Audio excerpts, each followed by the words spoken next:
Okay, so find the value. Now this time, it doesn't have two sides of an equal sign. If I want to try and simplify this some way, it'd be better if I had two sides to my equal sign. So I'm just going to give myself an equal sign. I'm going to say equals x. And then some point later, if I ever manage to figure out what x is, I'll know the answer to it. So basically, I'm solving an equation. And what we figured out is I want to use that smoosh property, so put 5 to the on both of them.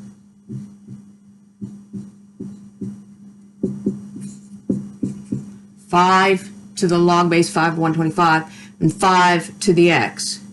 Okay, now these ones will cross out, and the 125 is still here, 5 to the x. Now I'm going to have to know my 5s. 5 to the 1 is 5. 5 to the 2 is 25. 5 to the 3, 5 times 5 times 5 is 125. Oh, okay, that's it. It's 5 to the 3. And there's no real fancy way to figure this out. You don't want to try and divide by anything or anything. You just got to like count it off on your fingers. 5 to the 1, no.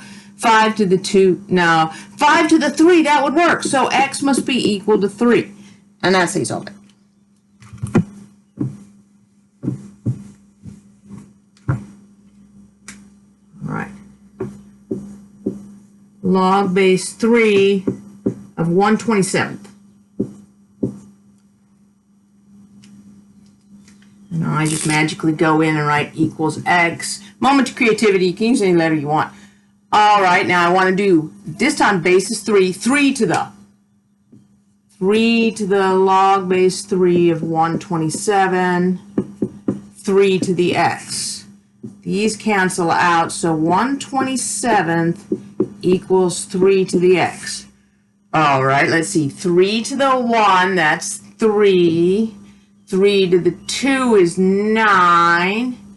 3 to the 3 is 27. But this is going the wrong way. I'm not getting a fraction. Okay, that's where you got to think about negative exponents. 3 to the negative 1 means jump over the fraction bar, 1 over 3 to the 1.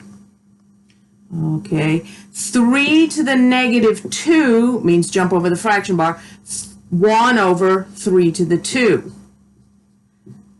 So that's why I need negative numbers, because it automatically turns things into fractions. 3 to the negative 3 is jump over the fraction bar, 1 over 3 to the 3. Oh, that is 1/27. Okay, so 3 to the negative 3. So I don't need all this.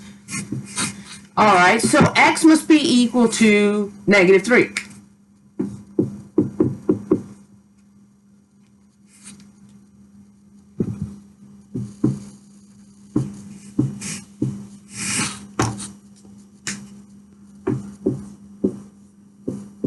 Log of 100.